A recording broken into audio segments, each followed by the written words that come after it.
में आप लोगों को मैंने 50 एमसीक्यूज़ जो है ना वो प्रोवाइड किए थे। तो आप लोगों ने साथ साथ जो है ना इसके अंदर बताना है कि आप लोगों का कौन सा एमसीक्यूज़ जो है ना वो गलत हुआ है। ठीक है, टाइप करते रहिएगा ताकि हमें जो है ना आप लोगों का फीडबैक मिलता रहे। अच्छा, ठीक है बेटा जी, हमारा जो आज का टॉपिक था वो बायोटेक्नोलॉजी है और ये बहुत इम्पोर्टेंट है। उसकी मल्टीपल रीजंस हैं कि ये फर्स्ट टाइम जो है ना ये आप लोगों के सिलेबस के अंदर जो है वो ऐड हुआ था पिछले साल, लेकिन उसमें से कोई एमसीक्यूज़ नहीं आया था। ठीक है, तो इसका मतलब ये नहीं है कि इस साल भी नहीं आएगा। ये आपके सिलेबस का जो है वो अगर आप देखें तो ये अप्लाइड चैप्टर है पहला, जिसमें अगर आप लोग देखें तो जो भी आप लोग बायोलॉजी के सिलेबस के अंदर जो भी चीज़ आप आज तक पढ़ते आए हैं, ठीक है, उसको हमने यूज़ किस तरह से करना है उसके बारे में ये सारे का सारा चैप्टर है। जी स्टार्ट करते हैं हम। पहला क्वेश्चन जो था वो है, vaccine is administered to an individual containing a weakened और inactivated compound of a pathogen. ठीक है, वैक्सीन जो हम किसी भी पर्सन को इंडिविजुअल को लगाते हैं जिसके अंदर वीकेंड या इनएक्टिव कंपोनेंट हो सकता है पैथोजन का। अब इसको जहन में रखना है और आपने बताना है मोस्ट इंपॉर्टेंट कॉन्सिक्वेंसेज क्या हो सकते हैं इसके एक्सपोजर के। अब अगर हम देखें फर्स्ट ऑप्शन जो है, immediate destruction of all pathogen by the vaccine itself. तो हम देखें तो हमने वैक्सीन के अंदर वीकेंड और इनएक्टिव कंपोनेंट लगाया है। ठीक है, तो वो तो डेफिनेटली जो है वो किसी भी किस्म के पैथोजन को मार नहीं सकता। वो बजाते खुद क्या है, एक्ट कर रहा है एज ए एंटीजन। तो पहला ऑप्शन जो है वो रॉन्ग हो जाता है। सेकंड है, generation of an immune response that can recognise the pathogen upon future exposure. अब डेफिनेटली जब भी हम कोई वैक्सीन लगाते हैं तो क्या करता है कि आपकी बॉडी के अंदर वो एंटीजन एंटर होता है जिसको आपका इम्यून सिस्टम रिकॉग्नाइज करता है, और फिर उसकी रिकॉग्निशन के बाद क्या होता है कि वो मेमोरी सेल्स बनाता है और फ्री सेल्स जो हैं वो एंटीबॉडीज़ जनरेट करना स्टार्ट कर देते हैं। अब वो एंटीबॉडीज़ जो होती हैं वो क्या करती हैं, नेक्स्ट टाइम आपकी लाइफ के अंदर जब भी वो एंटीजन एंटर होगा उसको रिकॉग्नाइज करेंगे और देन उसको क्या करेंगे, एलिमिनेट करेंगे। ठीक है, तो वो इम्यून रिस्पॉन्स बेसिकली वो जनरेट करता है। थर्ड ऑप्शन अगर हम देखते हैं तो परमानेंट रिप्लेसमेंट है इंडिविजुअल एंटीबॉडीज़ की विद वैक्सीन एंटीबॉडीज़। तो अगर हम थर्ड ऑप्शन को देखते हैं तो इंडिविजुअल जो एक बॉडी अगर ऐसा होता है तो इंडिविजुअल्स की बॉडी के अंदर जिस पर्सन को वो लगाया है अगर उसकी एंटीबॉडी को वो रिप्लेस कर देता है तो उसके अंदर क्या होगा कि जो पहले से इम्यूनिटी क्रिएट हुई हुई है वो ख़त्म हो जाएगी। तो इसका मतलब है एक नई टाइप की जो है वो इम्यूनिटी जो है वो जनरेट हो रही है, तो ऐसा पॉसिबल नहीं है। लास्ट वन देखें तो direct conversion of pathogen DNA to host DNA. ठीक है, तो ये भी पॉसिबल नहीं है कि पैथोजन का डीएनए जो है वो कभी भी होस्ट के डीएनए के अंदर कन्वर्ट नहीं होता। ये इन सम केसेस अगर हम देखें बैक्टीरिया वगैरह के अंदर होता है कि जब उसके ऊपर आपने देखा होगा कि बैक्टीरियोफेज अटैक करता है तो फिर उसका डीएनए जो होता है वो इनकॉर्पोरेट हो जाता है किसके अंदर, बैक्टीरिया के डीएनए के साथ। अब वहाँ भी वो इनकॉर्पोरेट होता है। ठीक है, वो अगर हम देखें तो वो प्रोवायरल बन जाता है, प्रोफेज भी आप लोगों ने पढ़ा होगा, तो वो ये टर्म यूज़ करते हैं। तो पहला क्वेश्चन का जो आंसर करेक्ट है वो है बी। ठीक है मेरा बेटा, अब आप लोग बताएं कि आप लोगों ने पहले क्वेश्चन का क्या आंसर जो है वो लगाया है अपने आज के टेस्ट के अंदर, कौन सा ऑप्शन जो है वो आप लोगों ने सिलेक्ट किया है। जी बेटा, मैसेज के अंदर जो है वो आप लोग बताएं कि कौन सा ऑप्शन जो है वो पहले क्वेश्चन का आप लोगों ने लगाया है।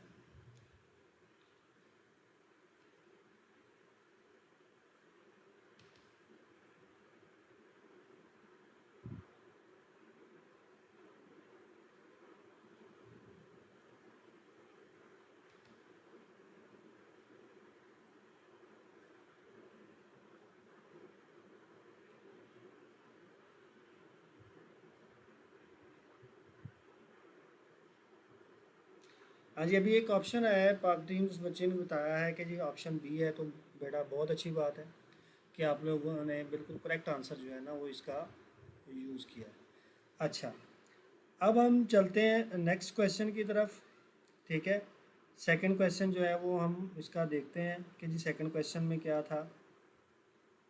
तो अगर हम सेकंड क्वेश्चन देखते हैं, बेटा एक चीज़ याद रखनी है कि एमडी कैट के अंदर कभी भी आप लोगों ने ये जहन में नहीं रखना कि आपको बिल्कुल हलवा जो है वो पेपर आएगा।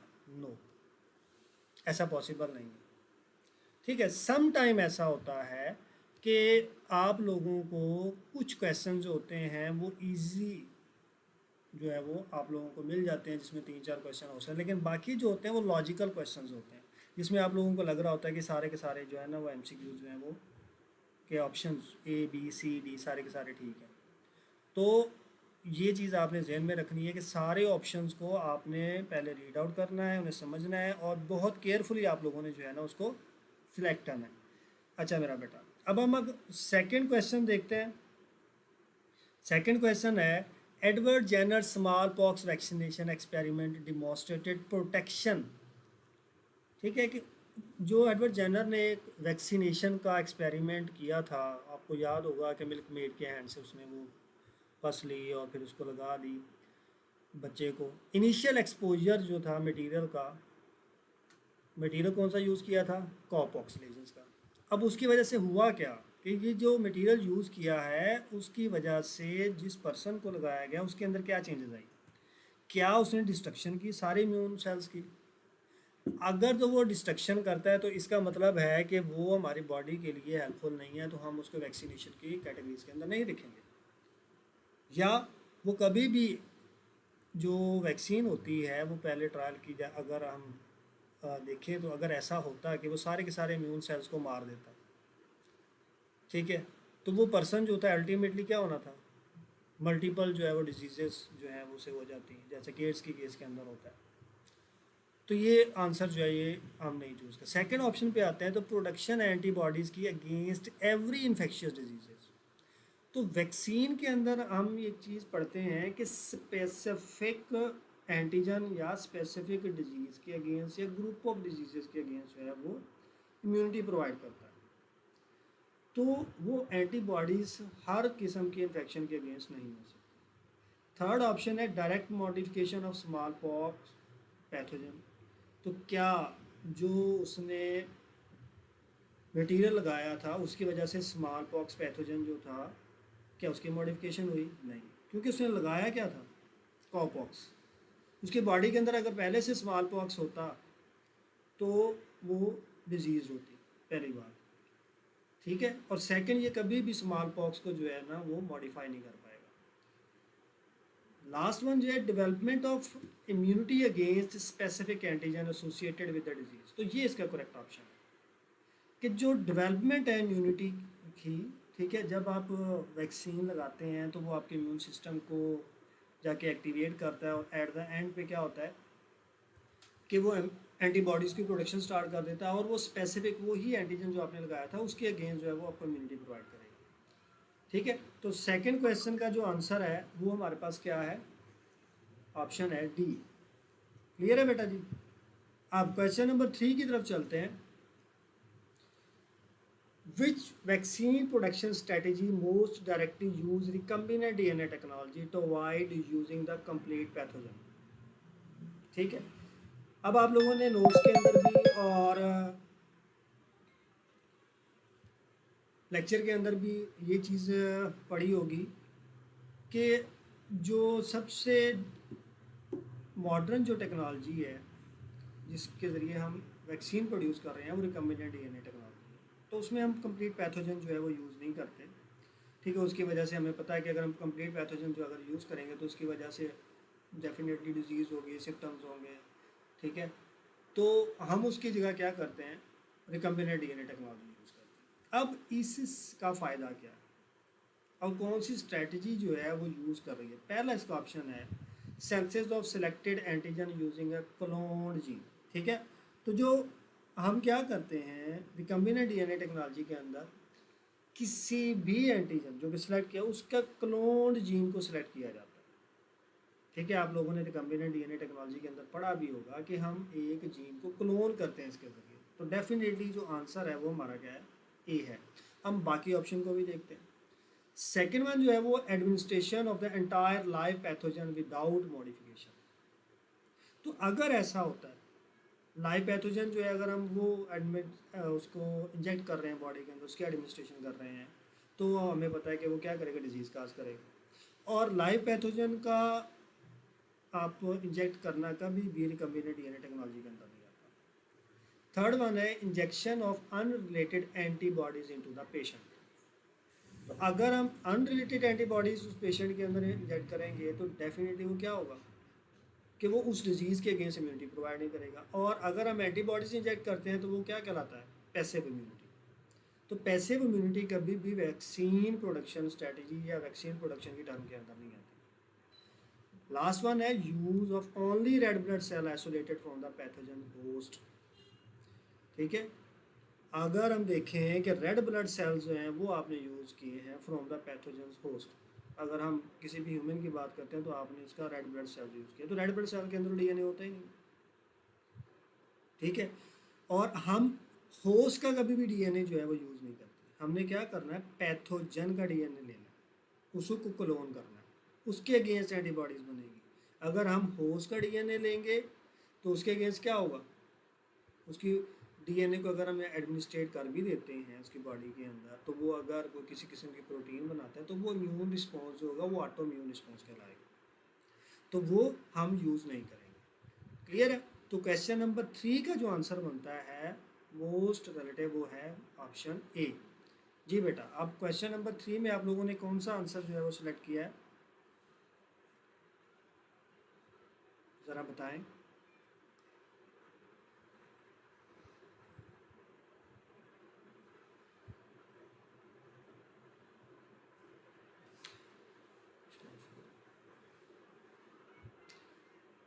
अच्छा, क्वेश्चन नंबर 4 है a biotechnology company want to produce large quantity of vaccine antigen. ठीक है, वो एंटीजन प्रोड्यूस करना चाहते हैं without using the entire disease causing organism. Antigen उन्होंने प्रोड्यूस करना है जो कि हमारे इम्यून सिस्टम को जाकर क्या करेगा, एक्टिवेट करेगा, और वो पूरे का पूरा ऑर्गेनिज्म यूज़ नहीं करना चाहते। अब इसके लिए कौन सी अप्रोच जो होगी वो यूज़ करेंगे और कौन सी अप्रोच के ज़रिए ये जो प्रोसीजर है वो हम कंप्लीट कर पाएंगे। ठीक है, अब ऑप्शन देखते हैं। हमारे पास पहला ऑप्शन है use only memory cell from the infected person. ठीक है, अब मेमोरी सेल्स आप लोगों ने पढ़ा होगा कि जब हमारी बॉडी के अंदर इन्फेक्शन हो जाता है, कोई भी पैथोजन एंटर हो जाता है, तो फिर वो क्या करता है, आपके इम्यून सिस्टम को एक्टिवेट करता है, जिसके नतीजे में बी सेल्स एक्टिवेट होते हैं और फिर वो मेमोरी सेल्स बनाते हैं। क्लियर है बेटा। तो हम मेमोरी सेल्स जो हैं वो इन्फेक्टेड पर्सन के जो है वो यूज़ नहीं कर सकते, क्योंकि वो आगे क्या प्रोड्यूस करेंगे, एंटीबॉडीज़। अच्छा जी, सेकंड वन अगर हम ऑप्शन देखते हैं तो सेकंड ऑप्शन हमारे पास है इंजेक्ट करेंगे pathogen directly into the yeast cell without genetic modification. ठीक है, तो अगर आप लोगों ने थोड़ा सा पढ़ा हो कि पैथोजन जो है वो डायरेक्टली यीस्ट सेल के अंदर अगर आप एंटर करवाना चाहते हैं, ठीक है, तो वो पूरे का पूरा पैथोजन डायरेक्टली यीस्ट सेल्स के अंदर जो है वो एंटर नहीं हो सकता। अब फॉर एग्जाम्पल बैक्टीरिया को ही ले लें, ठीक है, उसको आप पूरे का पूरा यीस्ट सेल्स के अंदर एंटर भी कर देंगे तो वो क्या करेगा कि जो हमारा पर्पज़ है कि हमने वैक्सीन के लिए एंटीजन प्रोड्यूस करवाना है, तो वो हमें हासिल नहीं होगा। सेकंड के बाद अगर हम थर्ड पे आते हैं, insert the gene coding for required antigen into yeast cell and produce the antigen. तो ये उसका ऑप्शन बनता है कि आपने वो जीन इंट्रोड्यूस करना है यीस्ट सेल के अंदर ताकि उसकी प्रोटीन बनाए, वो प्रोटीन यूज़ होगी एज ए एंटीजन। क्लियर है। तो एंटीजन आप लोगों ने पढ़ा होगा कि मोस्ट ऑफ द टाइम क्या होता है, प्रोटीन होती है, और सम टाइम जो है वो ग्लाइकोप्रोटीन रिएक्ट कर रही होती है। तो वो प्रोटीन हमने यूज़ करनी है, ठीक है, और वही प्रोटीन इंजेक्ट करेंगे हमारी बॉडी के अंदर या किसी भी रेसिपिएंट पर्सन के अंदर, और वो एक्ट करेगा एज ए एंटीजन। लास्ट है use monoclonal antibody instead of the antigen. अगर आप एंटीबॉडीज यूज़ करते हैं तो वो क्या कहलाता है, पैसिव इम्यूनाइजेशन कहलाता है। अब मोनोक्लोनल एंटीबॉडीज़ का जिक्र आ गया है, तो ये ऐसी एंटीबॉडीज़ होती हैं जो किसी भी एक स्पेसिफिक डिजीज़ के अगेंस्ट, किसी एक स्पेसिफिक एंटीजन के अगेंस्ट जो है वो बनाई जाती है। क्लियर है? तो ये था हमारा क्वेश्चन नंबर 4। जी बेटा, कैसे हैं आप? होपफुली कि आप सब लोग ठीक होंगे। तो हम मूव करते हैं to question number 5। Why can recombinant DNA technology provides an important advantage in vaccine production? अच्छा, अब बेटे आप ये देखिए, ऑप्शंस हम देखते हैं। ऑप्शन ए है, it guarantees that no immune response will occur after vaccination. तो ऐसा नहीं है, अगर वैक्सीन प्रोड्यूस हुई है, उसको इंजेक्ट किया गया है, तो हमारी बॉडी का इम्यून रिस्पॉन्स इतना तो स्ट्रॉन्ग है कि वो डिटेक्ट करेगा कि कोई फॉरेन इन्वेडर आया है और उसके अगेंस्ट वो एंटीबॉडीज़ भी प्रोड्यूस करेगा। That's obvious. It can allow production of a vaccine containing only the necessary antigen rather than the whole pathogen beta. तो और चार्ली है, it eliminates the need for antigen purification, या it makes every vaccine effective against every pathogen. तो बेटे देखिए, vaccine production की अगर हम बात करें तो वैक्सीन हम प्रोड्यूस कैसे करते हैं कि हम डेड पैथोजेंस को यूज़ कर सकते हैं, हम एटीन्यूएटेड या वीकेंड पैथोजेंस को यूज़ कर सकते हैं। सेकेंडली, थर्डली हम क्या कर सकते हैं, हम डीएनए रिकॉम्बिनेंट टेक्नोलॉजी के ज़रिए उस एंटीजन के जो कि डिजीज़ कॉजिंग है उसके पार्ट्स बनवा सकते हैं, जिनको हम एपिटॉप्स बोलते हैं। यानी एंटीजन की सरफेस पे जो पार्ट्स होते हैं जिनके साथ एक्चुअली में हमारी बॉडी में प्रोड्यूस होने वाली एंटीबॉडीज़ बाइंड करती हैं, हम उन पार्ट्स को बोलते हैं एपिटॉप्स। तो एक तरीका ये है कि हम बजाय होल एंटीजन बनाने के, हम वो जो सरफेस है, एंटीजन की सरफेस पे एपिटॉप्स मौजूद हैं, हम उनको प्रोड्यूस करवा लें। तो बेसिकली ये एक सेफ़र मेथड है, क्योंकि जब आप पैथोजेंस को, होल पैथोजेंस को इंट्रोड्यूस करवाते हैं बॉडी में, तो इम्यून रिस्पॉन्स बहुत इफ़ेक्टिवली वर्क करता है और उसके कुछ कॉन्सिक्वेंसेस फेस करना पड़ते हैं। जैसे आपने देखा है कि अक्सर टोडलर्स में या इन्फेंट्स में जब वैक्सीनेशन होती है तो उसके बाद उनको फ़ीवर, माइल्ड फीवर या बॉडी एक्स, इस तरह की प्रॉब्लम्स का सामना करना पड़ सकता है।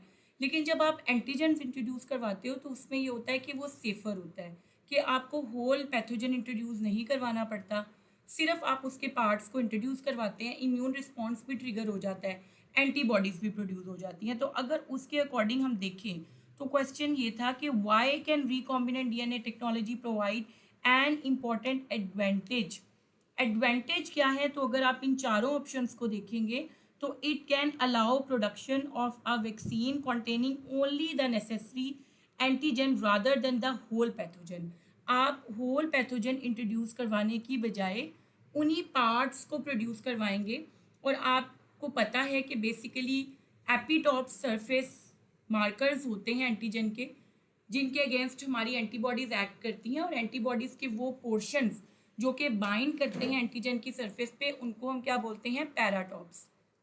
तो बेसिकली फ़ायदा हमें यही मिलेगा अगर आप बाकी ऑप्शंस को देखें कि it eliminates the need for antigen purification, तो ये अनरिलेटेड है। हमारी जो राइट चॉइस यहाँ पर बनेगी that would B beta. Question 6 की तरफ चलते हैं। आ रिसर्चर इज़ डेवलपिंग, जहाँ पर आपको कोई इशू आप पूछ सकते हैं, जो भी प्रॉब्लम हो, जो चीज़ समझ ना आए। A researcher is developing a recombinant hepatitis B vaccine. The gene for the hepatitis B surface antigen is inserted into each cell. What is the most logical sequence of event? अब आप ये देखिए कि अब हमने जो सीक्वेंस है ना उसको फॉलो करना है, तो ये डीएनए रिकॉम्बिनेंट टेक्नोलॉजी है। नॉर्मली आपको पता है हम अपनी जीन की क्लोनिंग और उसके प्रोडक्ट के एक्सप्रेशन के लिए जो आप नॉर्मली एक टिपिकल प्रोसीजर पढ़ते हो, उसके अंदर बैक्टीरियल सेल को हम यूज़ करते हैं। बैक्टीरियल सेल को हम यूज़ करते हैं एज एक्सप्रेशन सिस्टम, जिसके अंदर हम अपनी जीन इंट्रोड्यूस करवाते हैं और उसके अंदर वो जीन जो है वो एक्सप्रेस होती है। तो यहाँ पर वो जो बात कर रहे हैं एक्सप्रेशन सिस्टम जो यूज़ किया जा रहा है, यहाँ पर वो ईस्ट सेल की बात कर रहे हैं कि वो एक फंगस है यूनिसेलुलर, उसको हम एक्सप्रेशन सिस्टम के तौर पर यहाँ पर यूज़ कर रहे हैं। तो सीक्वेंस क्या है? तो बेटा ये वही चीज़ है, कोई इसमें न्यू बात नहीं है। अगर हम अल्फ़ा को देखते हैं तो वो कहते हैं कि ईस्ट प्रोड्यूस करती है एंटीजन, एंटीजन को हम प्यूरिफाई करते हैं, आइसोलेट करके उसको निकाल लेते हैं उसका, और antigen is used in vaccine preparation. तो अल्फ़ा तो बिल्कुल करेक्ट है, हो सकता है कि इससे भी हमें कोई और अप्रोप्रिएट चॉइस मिल जाए। तो ईस्ट प्रोड्यूसेस एंटीबॉडीज, तो ये इनकरेक्ट है क्योंकि हमने उसको यूज़ करना है वैक्सीन प्रोडक्शन के लिए। वैक्सीन में हम एंटीजन या उसके पार्ट्स को यूज़ करते हैं, तो ऑब्वियसली ये तो बीटा तो वैसे ही इनकरेक्ट हो गया। फिर hepatitis B virus infect yeast, तो ऐसा नहीं है, हम वैक्सीन प्रोड्यूस कर रहे हैं डीएनए रिकॉम्बिनेंट टेक्नोलॉजी के ज़रिए, हम कोई भी वायरस प्रोड्यूस नहीं करवा रहे हैं। और ईस्ट डिस्ट्रॉयज द एंटीजन, तो ये डेल्टा भी इनकरेक्ट है। अगर आप क्वेश्चन को देखें तो वो बहुत ही क्लियर है कि एक रिसर्चर जो है वो recombinant hepatitis B vaccine prepare कर रहा है। रिकॉम्बिनेंट मीन्स कि हम रिकॉम्बिनेंट डीएनए टेक्नोलॉजी का यूज़ कर रहे हैं जिसमें हम अपनी जीन को इंट्रोड्यूस करवाएंगे एक एक्सप्रेशन सिस्टम में जो कि ईस्ट है, और जब आप जीन उसमें इंट्रोड्यूस करवाएंगे वो बनाएगी एंटीजन, और फिर हम एंटीजन को प्योरीफाई करके उससे वैक्सीन को प्रिपेयर कर लेंगे। तो ये तो बिल्कुल क्लियर है। ठीक है बेटा, तो यहाँ पर हमारा राइट आंसर जो है that would be alpha. Question 7th है, a major reason influenza vaccine में require modification from year to year is that. तो बेटे इसकी स्टोरी पहले ये है कि आप ये देखिए कि इन्फ्लुएंजा यानी अगर आप फ्लू की बात करें, कॉमन फ्लू की भी, तो इन्फ्लुएंजा वायरस ही वो कॉज करता है, और आपको सीजनली भी फ्लू हो रहा होता है, मतलब आपको सीजन चेंज होने पे भी फ्लू हो रहा होता है। ये इसकी कोई प्रॉपर वैक्सीन क्यों नहीं है कि बिकॉज इट अंडरगोज म्यूटेशन। ये जो इन्फ्लुएंजा वायरस है ना, इसके अंदर बहुत ज़्यादा म्यूटेशन का रिस्क होता है। ये म्यूटेट होता है, उसका स्ट्रेन म्यूटेट हो जाता है, जेनेटिक मटेरियल चेंज हो जाता है, तो आप कोई रेगुलर इसके लिए वैक्सीन प्रिपेयर नहीं कर पा रहे होते। तो खैर हम इसमें से देखते हैं, influenza becomes a bacterial disease every year, तो ये वायरल है influenza. The immune system permanently loses all memory cells, it's incorrect. क्यों इम्यून सिस्टम लूज करेगा सारे सेल्स? डिफरेंट इन्फ्लुएंजा स्ट्रेन्स में be identified over time requiring vaccine modification to achieve desired immunity. Influenza vaccines contain only monoclonal antibodies. तो बेटा यहाँ से आप clearly देख सकते हैं Charlie is the right choice, क्योंकि वो म्यूटेशन उसके अंदर बहुत ज़्यादा होती है, हर बार एक उसका नया स्ट्रेन सामने आ जाता है, तो आपको वैक्सीन को मॉडिफाई करना पड़ेगा। तो इस वजह से उसके खिलाफ कोई रेगुलर कोई प्रॉपर वैक्सीन अवेलेबल भी नहीं है। तो बेटा क्वेश्चन नंबर 7 का राइट आंसर है चार्ली। ठीक है, question 18, the COVID-19 vaccine approaches which uses messenger RNA that causes cells to produce complete COVID-19 virus। ठीक है, ये आंसर क्वेश्चन है। Option A, antibodies without any immune activation, chloride channels या spike proteins that are specially present on the COVID-19 virus. तो obviously बेटे देखिए यहाँ पर हम मैसेंजर आरएनए को यूज़ कर रहे हैं वैक्सीन की प्रोडक्शन के लिए। तो बेटे ये जो मैसेंजर आरएनए से वैक्सीन प्रोड्यूस करना होता है ना, इसको हम बोलते हैं पेप्टाइड सिंथेसिस। वैक्सीन प्रोडक्शन का एक मेथड तो हो गया कि आप होल पैथोजेंस यूज़ करें या डेड या वीकेंड। दूसरा आपने देखा कि हम क्या यूज़ कर रहे थे, डीएनए रिकॉम्बिनेंट टेक्नोलॉजी। तीसरा होता है पेप्टाइड सिंथेसिस जिसमें हम मैसेंजर आरएनए को यूज़ करते हैं और हम उससे बेसिकली क्या बनवा सकते हैं, अपनी एंटीजेंस को प्रोड्यूस करवा सकते हैं। और इस तरह होता है कि मैसेंजर आरएनए से पहले रिवर्स ट्रांसक्रिप्शन होती है, डीएनए बनता है, फिर डीएनए के बाद हम क्या करते हैं, आपके पास मैसेंजर आरएनए बनता है और मैसेंजर आरएनए से वायरल प्रोटीन्स बनते हैं। तो ऑब्वियसली यहाँ पर spike proteins that are specially present on the COVID-19 virus, जो स्पाइक प्रोटीन्स होते हैं वो हम सिंथेसाइज करवाते हैं इस टेक्नोलॉजी के जरिए। और क्लियरली बुक्स में भी मेंशन्ड है, इसको हम क्या बोलते हैं, पेप्टाइड सिंथेसिस मेथड। तो आपने साथ साथ रिकॉल करना है वैक्सीन प्रोडक्शन, एक आप होल पैथोजेंस को यूज़ करें इधर डेड और वीकेंड, दूसरा आप डीएनए रिकॉम्बिनेंट टेक्नोलॉजी को यूज़ करके उसके एपिटोप्स बनवा रहे हैं, तीसरा पेप्टाइड सिंथेसिस है जिसमें आप मैसेंजर आरएनए को इंट्रोड्यूस करवा के, ठीक है, रिवर्स ट्रांसक्रिप्शन करवाते हैं, उसके लिए हम वायरसेस को भी यूज़ करते हैं, तो वहाँ से हम अपने प्रोटीन्स को बनवा सकते हैं। फिर बेटे क्वेश्चन नंबर 9 आता है, कोई क्वेश्चन बेटे जी? क्वेश्चन नंबर 9 है, suppose the messenger RNA used in COVID-19 vaccine failed to enter the patient cell based strictly on the mechanism, which event would most directly affected? Formation of the spike protein by patient cell, purification of hepatitis B antigen in yeast, production of monoclonal antibodies by hybridomas, formation of a CFTR chloride channel। तो बेटे देखिए इतना clear है कि हमारे पास यहाँ पर answer एक ही बन रहा है अल्फा, कि अगर वो आपकी वैक्सीन काम नहीं कर रही, इट मीन्स के स्पाइक प्रोटीन्स नहीं बने, एंटीजेंस के पार्ट्स ही नहीं बने, बाकी टोटली इरेलीवेंट है। Purification of hepatitis B antigen in yeast, तो वो हम वैक्सीन प्रोड्यूस करने के लिए ये मेथड यूज़ करते हैं। इसका कोविड-19 से कोई ताल्लुक ही नहीं है, अनरिलेटेड है। ठीक है। Production of monoclonal antibodies by hybridomas, monoclonal antibodies जो हैं वो हम सोमैटिक सेल हाइब्रिडाइजेशन से करते हैं, जिसमें हम हाइब्रिडोमा सेल्स बनाते हैं। तो ये भी बिल्कुल इससे इरेलीवेंट है। आपने डिटेल में देखा है कि मोनोक्लोनल एंटीबॉडीज़ जो हैं वो कैसे प्रोड्यूस की जाती हैं और उनका डिजीज़ डायग्नोस्टिक में रोल है। हम उनको डिजीज़ डायग्नोसिस के लिए भी यूज़ करते हैं, डिजीज़ की ट्रीटमेंट के लिए भी यूज़ करते हैं। तो वो टेक्नोलॉजी सोमैटिक सेल हाइब्रिडाइजेशन है, उसका कोविड-19 से ताल्लुक नहीं है। फिर आता है जी फॉर्मेशन ऑफ अ CFTR। तो CFTR आपको पता है सिस्टिक फाइब्रोसिस ट्रांसमेम्ब्रेन रेगुलेटर है, जो कि हमारे म्यूकस की कॉन्सेंट्रेशन को रेगुलेट करता है। ये एक बेसिकली जीन है CFTR जीन, जो कि एक प्रोटीन बनवाती है हमारे रेस्पिरेटरी और डाइजेस्टिव ट्रैक्ट की सरफेस पे जो सेल्स हैं उनके अंदर, उन सेल्स की जो प्लाज्मा मेम्ब्रेन है ना, उसमें लिपिड्स बाइलेयर होती है जिसमें प्रोटीन्स एम्बेडेड होते हैं। उन प्रोटीन्स में चैनल्स होते हैं।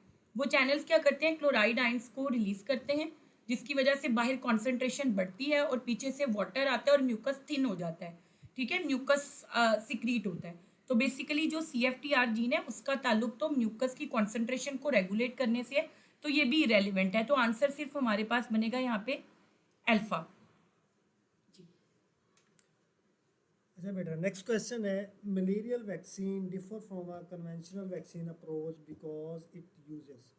अच्छा, आप लोगों ने नोट्स के अंदर भी और लेक्चर में भी जो है वो चीज़ देखी होगी मलेरिया के बारे के अंदर, कि मलेरिया के केस के अंदर जो है आपको पता होगा कि कास्टिव एजेंट जो होता है, ठीक है, उसके अगेंस्ट जो है वो हमने कोई ना कोई एंटीबॉडीज़ जो है ना वो प्रोड्यूस करनी है। तो मलेरिया के बारे में आप लोगों ने ये भी पढ़ा होगा कि उसकी वैक्सीन जो है अंडर डेवलप है, ठीक है, और उसके लिए हम कौन कौन सी चीज़ें जो है वो यूज़ कर रहे हैं। अब मलेरियल वैक्सीन के अगेंस्ट अगर अगर सॉरी आप अगर मलेरिया वैक्सीन की बात कर रहे हैं तो उसमें ना तो वायरस होता है, ठीक है, ना ही उसके अंदर बैक्टीरिया होता है। तो थोड़ा सा रिकॉल करें कि मलेरिया के केस के अंदर क्या होता है, मलेरिया पैरासाइट होता है, ठीक है। तो अब हम देखते हैं कि उसके अगेंस्ट कौन सी अप्रोच जो है वो हम यूज़ कर सकते हैं। कहते हैं जी weakened form of malaria parasite, क्या हम इसको यूज़ कर सकते हैं? ह्यूमन ग्रोथ हार्मोन को यूज़ कर सकते हैं? नो। पहले हम सारे ऑप्शन जो है ना वो रीड आउट करते हैं। ह्यूमन ग्रोथ हार्मोन जो है वो आपको पता है कि जी ये एक प्रोटीन है जो प्रोड्यूस करवाई जाती है, प्रोडक्ट है, और इसको हम यूज़ करते हैं टू इन्हांस द हाइट, ठीक है। थर्ड वन है क्लोन कोलेस्ट्रॉल रिसेप्टर जीन। तो कोलेस्ट्रॉल रिसेप्टर जीन जो है अगर आप देखें तो वो हाइपर कोलेस्ट्रोलीमिया के अंदर जो है वो हम इसको यूज़ करते हैं। अब वेगएफ कंटेनिंग प्लाज्मा DNA, ठीक है, इसको भी हम यूज़ नहीं कर सकते। तो मलेरिया के अगेंस्ट हम क्या यूज़ करेंगे, weekend form of malarial parasite he use करेंगे। ना हम ह्यूमन ग्रोथ हार्मोन यूज़ कर सकते हैं, ना कोलेस्ट्रॉल रिसेप्टर जीन यूज़ कर सकते हैं, ना ही VEGF यूज़ कर सकते हैं, ठीक है। तो क्वेश्चन नंबर 10 जो है इसका जो आंसर है बेटा जी वो है option A, a weekend form of malarial parasite जो होगा that could be used for production of malarial vaccine. अब हम नेक्स्ट क्वेश्चन की तरफ चलते हैं। क्वेश्चन नंबर है हमारा 11, ठीक है। हाँ जी, अब आप लोग बताइएगा कि क्वेश्चन नंबर 10 का जो है वो आप लोगों ने आंसर क्या जो है वो लगाया। अब यहाँ पर मैं कमेंट्स देख रहा हूँ, तो कमेंट में एक बच्चे ने जो है वो बताया हुआ है कि एक्टिव के बारे में बताएं। आई थिंक वो एक्टिव इम्यूनिटी के बारे में जो है वो क्वेश्चन करना चाह रहा है कासिम। मेरा बेटा, एक्टिव इम्यूनिटी जो होती है ना वो हमारे पास जो होती है वो दो तरह की होती है, एक्टिव और पैसिव। एक्टिव इम्यूनिटी जो होती है वो तब जनरेट होती है जब आपकी बॉडी का किसी भी पैथोजन के साथ जो है वो सामना होता है और वो आपकी बॉडी के अंदर एंटर हो जाती है, ठीक है, और उसके नतीजे में नेचुरल एंटीबॉडीज़ प्रोड्यूस होती हैं। अब ये जो इम्यूनिटी है इसे हम क्या कहते हैं, एक्टिव इम्यूनिटी। अब ये भी दो तरह की होती है, ठीक है।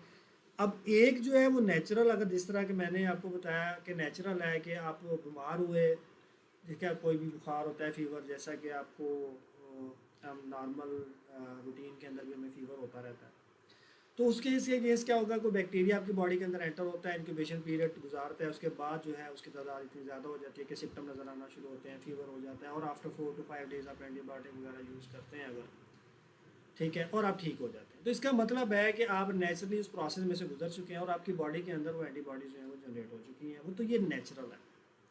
दूसरा होता है एक्वायर्ड। एक्वायर्ड एक्टिव इम्यूनिटी जो होती है दैट इज़ वैक्सीनेशन। ठीक है, आप क्या करते हैं, किसी भी पैथोजन को सोच समझकर अपने विल के मुताबिक खुद एंटर करवाते हैं to boost up our immunity.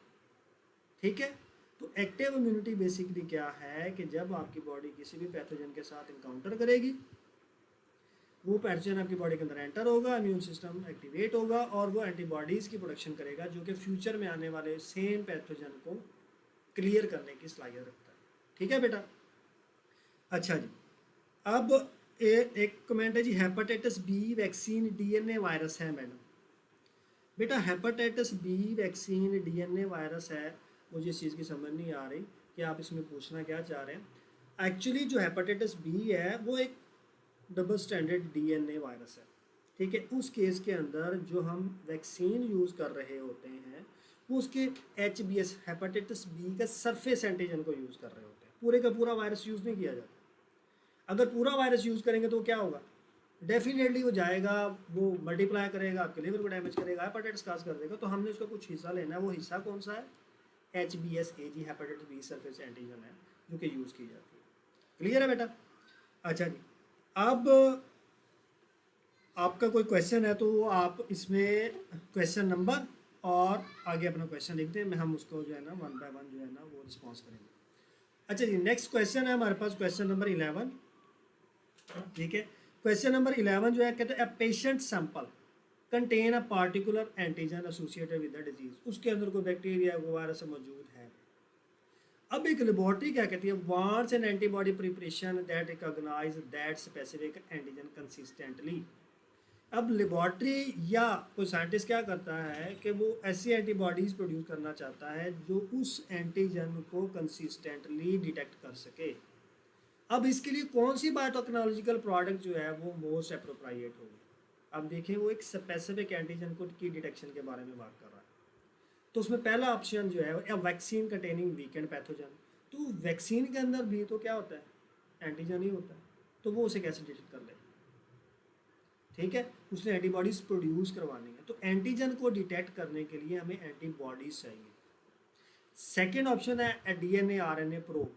अब DNA RNA प्रोब जो होता है that is use to detect the presence of complementary DNA in a sample. तो वो DNA को डिटेक्ट करने के लिए होता है, यहाँ पे हमने एंटीजन को डिटेक्ट करना है। और एंटीजन फिर वही जेन में रखिएगा कि वो प्रोटीन भी हो सकती है, ग्लाइकोप्रोटीन भी हो, समटाइम कार्बोहाइड्रेट भी हो सकते हैं। तो उसको डिटेक्ट करना है हमने DNA RNA को डिटेक्ट नहीं करना। तो थर्ड वन है मोनोक्लोनल एंटीबॉडीज। तो ये इसका करेक्ट आंसर होगा कि एक मोनोक्लोनल एंटीबॉडीज जो होती हैं वो क्या करती हैं कि एक स्पेसिफिक एंटीजन को डिटेक्ट करने की सलाहियत रखती हैं और वो बार बार कर सकती हैं, कंसिस्टेंटली कर सकती हैं। लास्ट वन है और रिकम्बिनेंट डी है CFTR जीन। तो ये CFTR जीन जो है ये तो हम यूज़ नहीं कर सकते, अगेन DNA पोर्शन है। और CFTR आप लोगों ने पढ़ा भी है, ये सिस्टिक फाइब्रोसिस के केस के अंदर जो है वो इन्वॉल्व होता है। तो इसका जो करेक्ट ऑप्शन होगा वो क्या होगा, मोनोक्लोनल एंटीबॉडीज़, और ऑप्शन क्या है C। ठीक है बेटा जी।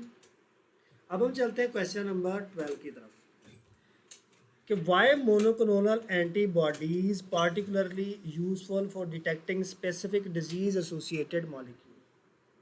कि मोनोक्लोनल एंटीबॉडीज़ होती हैं वो ही क्यों यूज़फुल हैं स्पेसिफिक डिजीज एसोसिएटेड मॉलिक्यूल को डिटेक्ट करने के लिए।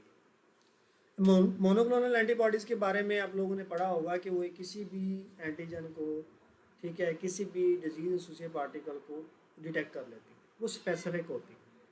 अब उसका पहला जो ऑप्शन है वो हमारे पास है, they bind indiscriminately to every antigen in the body। no, वो हर एंटीजन के साथ बाइंड नहीं करती। ठीक है, अगर वो हर एंटीजन के साथ बाइंड कर जाती हैं तो वो मोनोक्लोनल नहीं कहलाएंगी।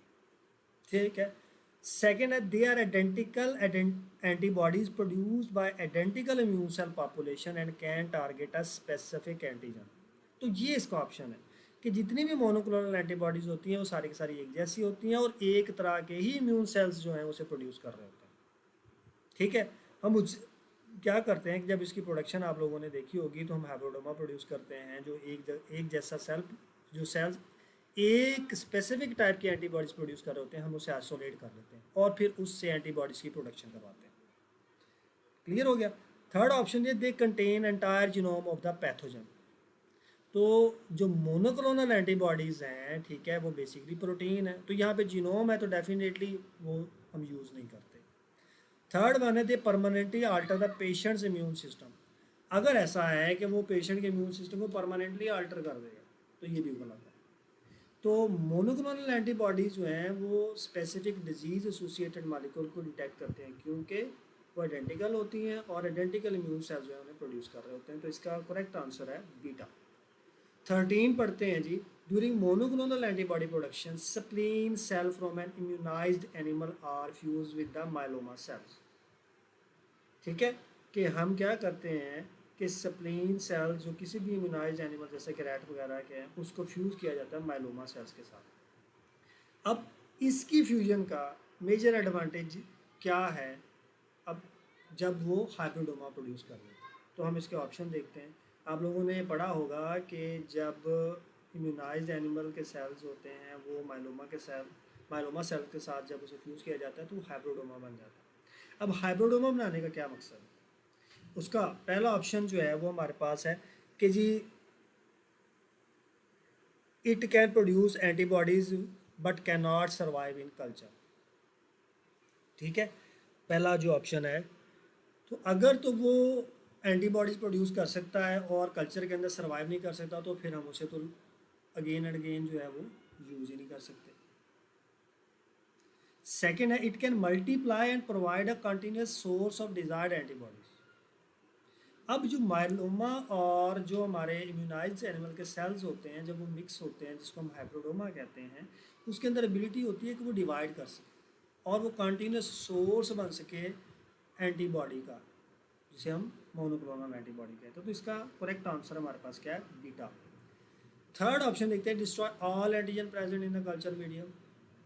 तो हम उस कल्चर मीडियम के अंदर अगर एंटीजन मौजूद है, ठीक है, तो इसका मतलब वो कंटेमिनेट कर देगा।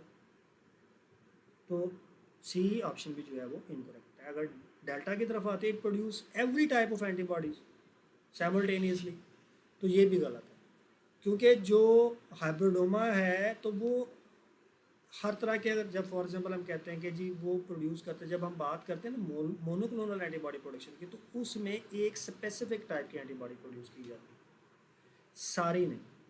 तो क्वेश्चन नंबर 13 का जो हमारे पास करेक्ट आंसर है वो है बीटा। क्लियर है बेटा। अब हम देखते हैं क्वेश्चन नंबर 14। कहता है रिसर्चर है successfully fuse the spleen cell with myeloma cell, और वो क्या प्रोड्यूस हो जाएगा, hybridoma, but want to select the desired hybrid cell. ठीक है, अब उसमें से वो अपने डिजायर्ड हाइब्रिड सेल जो है वो सिलेक्ट करना चाहता है। अकॉर्डिंग टू द प्रोसीजर कौन सा मीडियम जो है वो सिलेक्शन के लिए यूज होता है। अब CFTR जो पहला ऑप्शन है अल्फ़ा, CFTR मीडियम किस लिए यूज़ होता है, सिस्टिक फाइब्रोसिस जो है उसके रेगुलेटर के लिए। ठीक है, ये भी ऑप्शन नहीं है। वेगएफ मीडियम है, ये भी हम यूज़ नहीं कर सकते। जो चार्ली है हेड मीडियम। ठीक है, अब जो अगर आपने लेक्चर लिया होगा और नोट्स देखे होंगे उसमें हेड मीडियम का जिक्र है, तो हम हेड मीडियम यूज़ करते हैं कि ऐसे हाइब्रिडोमास जो जब हम मिक्स करते हैं तो कुछ सेल्स हाइब्रिड बन जाते हैं और कुछ जो होते हैं वो फ्यूज़ नहीं होते। तो हेड सेल जो है वो हेड मीडियम जो है वो यूज़ किया जाता है इसलिए कि वो हाइब्रिड सेल्स को सिलेक्ट करवा सके और बाकी जितने भी सेल्स होंगे वो एलिमिनेट हो जाएंगे। अब मैसेंजर RNA मीडियम है, हम उसको भी यूज़ नहीं कर सकते। ठीक है, तो क्वेश्चन नंबर 14 का जो करेक्ट आंसर है वो है हेड मीडियम। अब क्वेश्चन नंबर 15 है next, which sequence best represent the major step in the production of monoclonal antibody. अब यहाँ पे सीक्वेंसेस दिए गए हैं, अब इसमें से हमने एक सीक्वेंस सेलेक्ट करना है जो मोनोक्लोनल एंटीबॉडी की प्रोडक्शन के अंदर यूज होता है। अब सबसे पहले हम क्या करेंगे जी, ऑप्शन 1 देखते हैं, एंटीजन चैलेंज है। ठीक है, कि हम एंटीजन प्रोवाइड करेंगे कि किसी भी जो हमारे पास लैब एनिमल है उसको एंटीजन लगाएंगे, फिर उसके स्प्लीन सेल आइसोलेट करेंगे, उसको फ्यूज़ करेंगे माइलोमा सेल के साथ जिसका रिजल्ट क्या होगा, हाइब्रिडोमा प्रोड्यूस होगा। हाइब्रिडोमा को हम फिर कहाँ पे रखेंगे, हेड मीडियम के अंदर, और वहाँ पे सिलेक्शन हो जाएगी। अब फिर उसके बाद हम क्या करते हैं, मोनोक्लोनल एंटीबॉडीज़ की प्रोडक्शन करते हैं। तो जो ऑप्शन ए है ये करेक्ट सीक्वेंस है कि इसका मोनोक्लोनल एंटीबॉडीज़ की प्रोडक्शन का। अगर हम बीटा के देखते हैं तो माइलोमा सेल्स हैं, फिर ठीक है उसको वैक्सीन लगाया जाए, नहीं ऐसा पॉसिबल नहीं है। फिर उसे एंटीजन की प्योरीफिकेशन की जाए, फिर स्प्रीन के सेल्स को लगाया जाए और फिर एंटीबॉडीज़ की प्रोडक्शन हो। तो यहाँ पे कहीं भी आप लोग देखें तो हाइब्रिडोमा का जिक्र ही नहीं आया, तो बीटा जो है वो ऑप्शन गलत है। अगर हम थर्ड ऑप्शन पे आते हैं तो वो है हमारे पास कि एंटीजन जो है वो CFTR जीन है, उसको आप रेट्रोवायरस में लेकर आते हैं। रेट्रोवायरस जो है वो हाइब्रिडोमा, तो हाइब्रिडोमा बनाने के लिए हमें सेल्स चाहिए। तो इसमें रेट्रोवायरस CFTR जीन जो है ये दोनों जो है वो ऑप्शन जो है वो गलत है। थर्ड पे के बाद हम फोर्थ पे आते हैं, स्प्लीन सेल्स। डायरेक्टली आप उसको हाइट मीडियम के अंदर रख दिया, फिर उसे पैथोजन की इन्फेक्शन करवाई। तो हेड मीडियम जो है वो हाइब्रिडोमा सेल्स की सिलेक्शन के लिए हमें यूज़ करना है, तो ये पहले आ रहा है। पैथोजन की इन्फेक्शन है, फिर रिकम्बिनेंट प्लांट का जिक्र आ गया और एंटीबॉडी आ गई।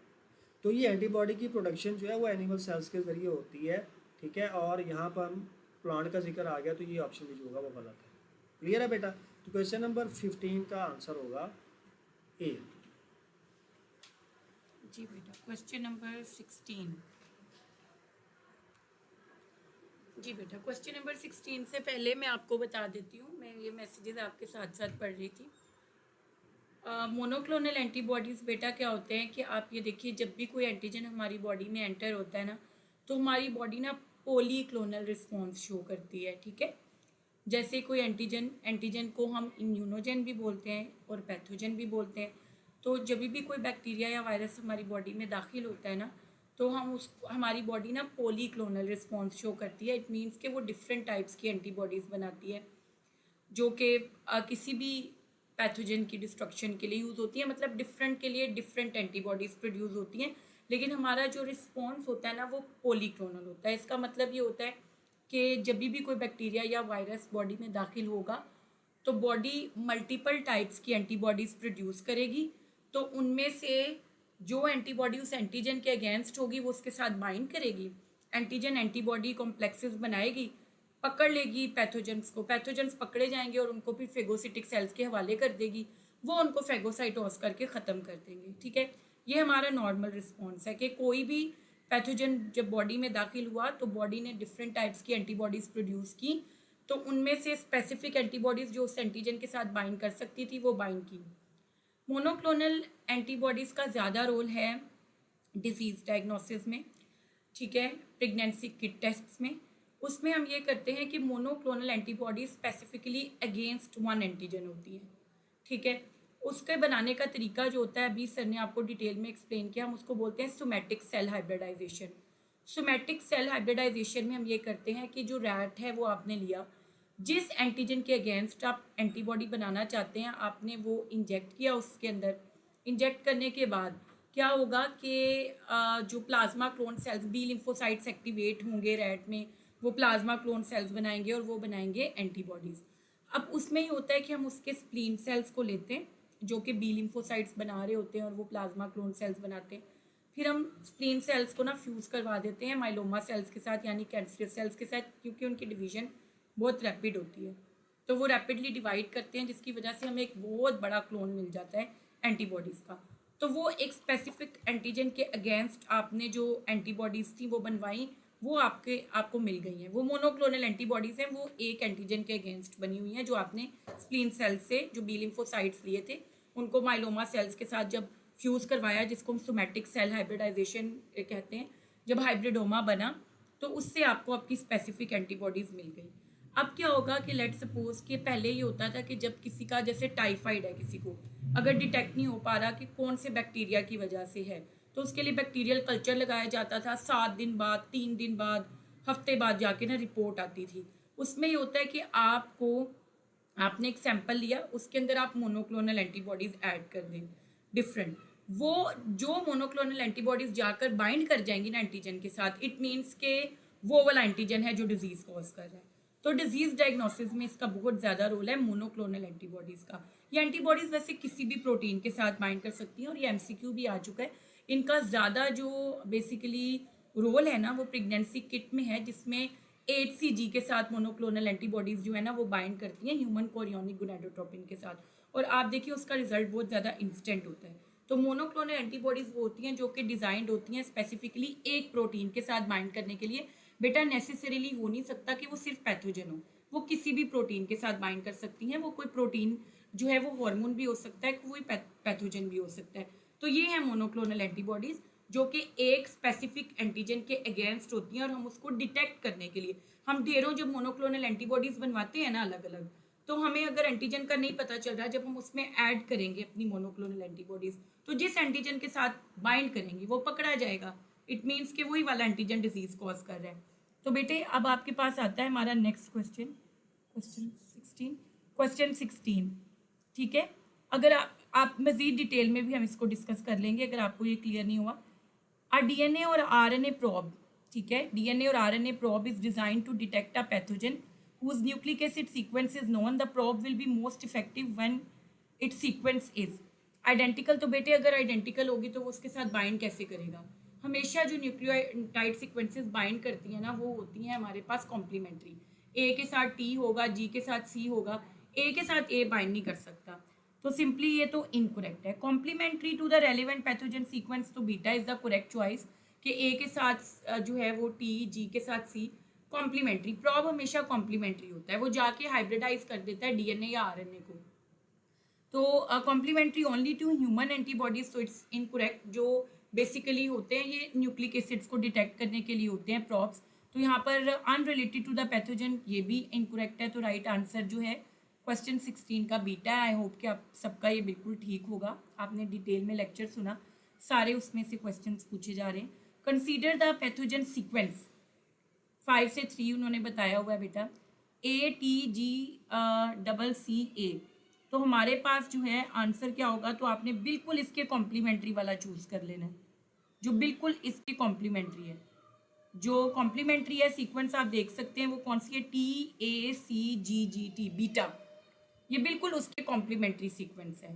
तो यहाँ पर right choice would be beta, इसके अंदर कोई दो राय नहीं है कि ऑब्वियसली आंसर जो है वो बीटा बन रहा है, क्योंकि वही बिल्कुल उसके कॉम्प्लीमेंट्री है, तो इसको हम ड्रैग नहीं करते। Question number 18, according to the notes which comparison between an antigen based detection method and DNA RNA probe method is most appropriate.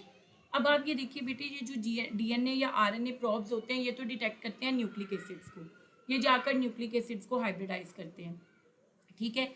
और जो बेसिकली एंटीजन बेस्ड मेथड होता है वो ऑब्वियसली किसको, जैसे मोनोक्लोनल एंटीबॉडीज़, आपने देखा है कि मोनोक्लोनल एंटीबॉडीज एंटीजन को जाके पकड़ती हैं। तो हम देखते हैं both methods detect only antibodies, तो ये इनकरेक्ट है, दोनों में से कोई भी एंटीबॉडीज डिटेक्ट नहीं करता। The antigen method detects genetic material whereas the probe detects, it's incorrect.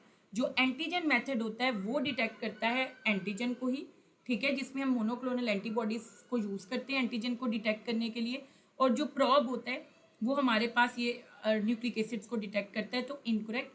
Charlie, the antigen method detects an antigen whereas DNA RNA probes bind complementary genetic material।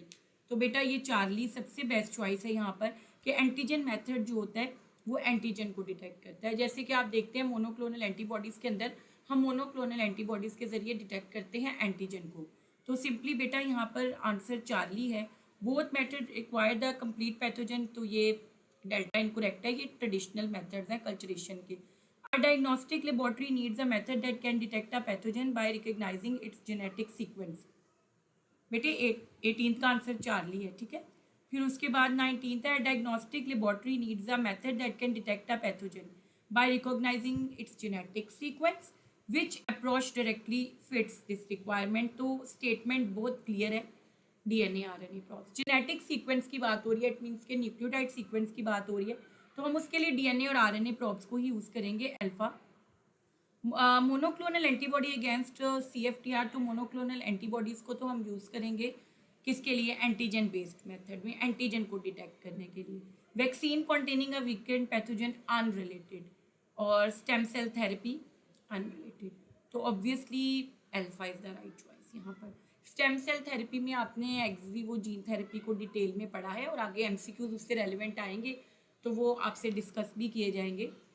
20th है बेटा, a diagnostic test is required to rapidly detect a pathogen in a patient sample, which statement correctly distinguishes a faster antigen based detection method from a slower genetic material based method? तो बेटा the faster method necessarily has higher sensitivity, sensitive दोनों ही होते हैं, monoclonal antibodies और प्रॉब्स दोनों ही बहुत sensitive हैं। The slower method binds genetic material and is described as highly sensitive. तो बेटे आप ये देखिए, the faster method required several hours, तो फास्टर ही हम उसको क्यों कहेंगे अगर उसमें सेवरल आवर्स रिक्वायर्ड है, तो चार्ली तो इनकरेक्ट है। The slower method detects only surface antigen, तो इट्स इनकरेक्ट। क्वेश्चन में ये पूछा गया है कि एक डायग्नोस्टिक टेस्ट है जिसमें हमने रैपिडली डिटेक्ट करना है पैथोजन को पेशेंट के सैंपल में, तो कौन सी स्टेटमेंट करेक्टली डिस्टिंग्विश कर रही है फास्टर एंटीजन बेस्ड डिटेक्शन को slower genetic material based method से? तो जेनेटिक मटेरियल बेस्ड मेथड से आपने डिस्टिंग्विश करना है एंटीजन बेस्ड को, और यहाँ इस गिवन स्टेटमेंट में उन्होंने ये बताया है कि एंटीजन बेस्ड मेथड फास्टर है, जेनेटिक मटेरियल वाला स्लोअर है। उसके अकॉर्डिंग कंडीशन लगा के अगर आप देखिए तो the slower method binds genetic material and is described as highly sensitive. यहाँ पर आंसर आएगा बीटा। कि आप ये देखिए कि पेशेंट का सैंपल लेने के बाद आपके पास दो चॉइसेस हैं कि आप एंटीजन बेस्ड टेस्ट करें या जेनेटिक मटेरियल बेस्ड। तो आप आंसर यहाँ पे क्या चूज करेंगे? बीटा के जो स्लोअर मेथड है वो बाइंड कर रहा है जेनेटिक मटेरियल को और उसको हम डिस्क्राइब कर रहे हैं एज हाईली सेंसिटिव। ठीक है बेटा, ये क्वेश्चन नंबर था 20।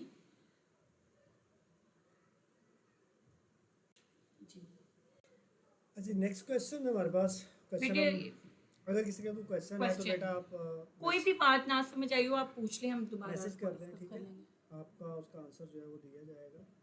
अब क्वेश्चन नंबर 21 है, a patient has a genetic disease caused by a defective gene. अब ये दो चीज़ें याद रखिएगा, जेनेटिक डिजीज़ है और किसकी वजह से? डिफेक्टिव जीन की वजह से। अब a functional copy of the gene is introduce into the patient cell with the aim of treating this disease. कि आपने एक नॉर्मल जीन लिया और उसको इंट्रोड्यूस कर दिया ताकि वो डिजीज़ जो है वो ट्रीट हो सके। अब ये प्रोसीजर जो है वो उसको हम बेस्ट डिस्क्राइब किस तरह से करें कि कौन सा मेथड है जिसके अंदर हम नॉर्मल जीन जो है वो इंट्रोड्यूस करवाते हैं। तो पहला हमारे पास ऑप्शन है वैक्सीनेशन। तो वैक्सीनेशन के अंदर हम क्या इंट्रोड्यूस करवाते हैं? वीकेंड इटेनुएटेड डेड एंटीजन को इंट्रोड्यूस करवाते हैं। तो ऑप्शन ए जो है वो गलत है।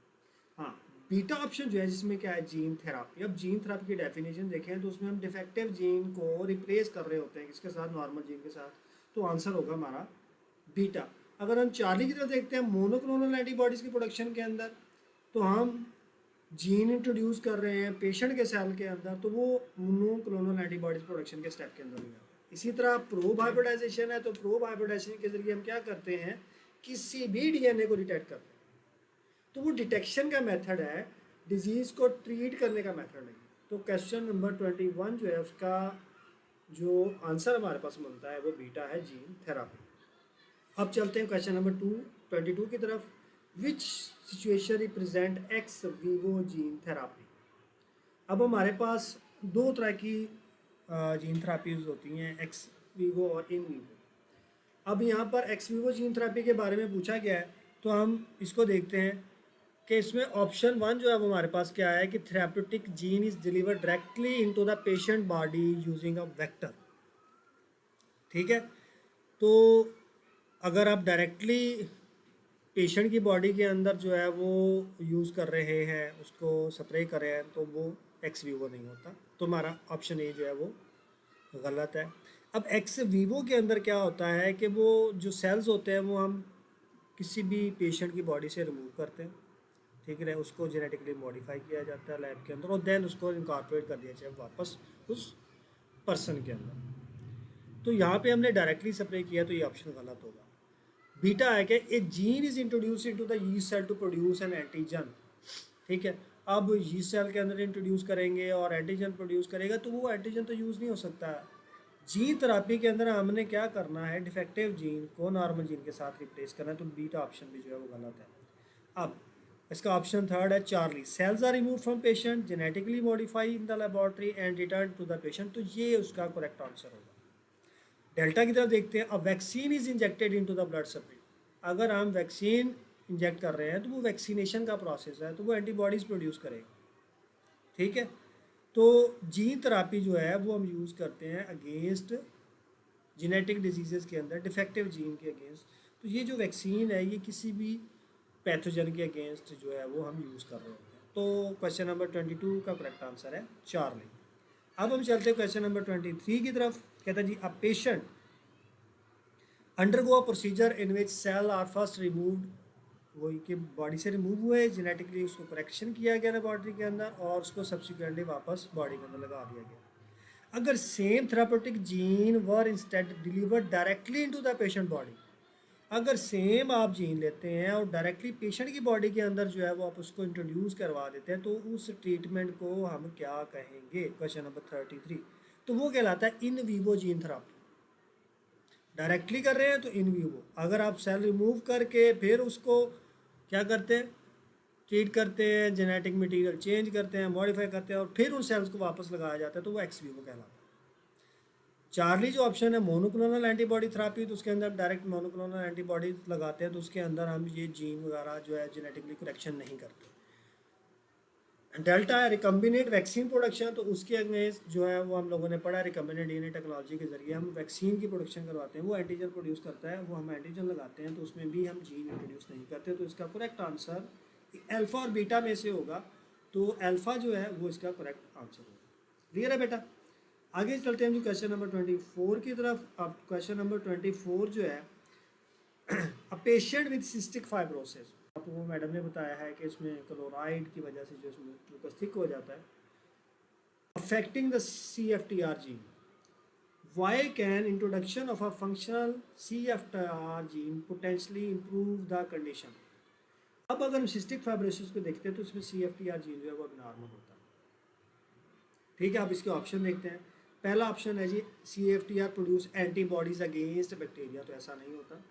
ठीक है, वो रेगुलेटर बनाता है जो उसको क्लोराइड को जो है वो ट्रांसपोर्ट करने में इन्वॉल्व है। अब बीटा CFTR फॉर्म है channel involve in the chloride and transport which help regulate water movement and mucus consistency, तो बीटा इसका करेक्ट आंसर होगा कि अगर हम फंक्शनल जीन लगा देते हैं एबनॉर्मल की जगह, तो वो क्लोराइड एंड के ट्रांसपोर्ट को, वाटर की मूवमेंट को रेगुलेट करना स्टार्ट कर देती है, जिसकी वजह से म्यूकस की कंसिस्टेंसी जो होती है वो मेंटेन हो जाती है, वो थिन हो जाती है। लास्ट जो दो ऑप्शन है CFTR डिस्ट्रॉय म्यूकस डायरेक्टली, अगर ऐसा होता तो फिर हम कभी भी CFTR जीन को इंट्रोड्यूस ना करते। और CFTR convert sodium ion into antibodies, तो ये पॉसिबल नहीं कि सोडियम आयन को एंटीबॉडीज़ में कन्वर्ट कर दूँ। उसका बेस्ट ऑप्शन जो है वो हमारे पास सूटेबल वो क्या है? बीटा। क्वेश्चन नंबर 25 की तरफ चलते हैं।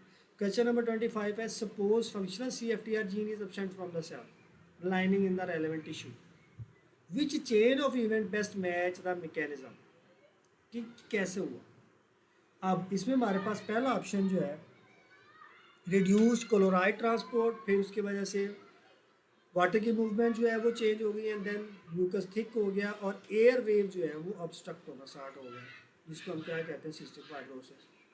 अब पहला ऑप्शन जो है वो हमारे पास जो है वो इस मैकेनिज्म के अंदर कि जब आपके CFTR जीन जो है वो अगर एबनॉर्मल है, एब्सेंट है, तो उसके ज़रिए होगा क्या कि आपके म्यूकस थिक हो जाएगी और एयर वेव ऑब्स्ट्रक्ट हो जाएंगे, वो बंद होना स्टार्ट हो जाएंगे।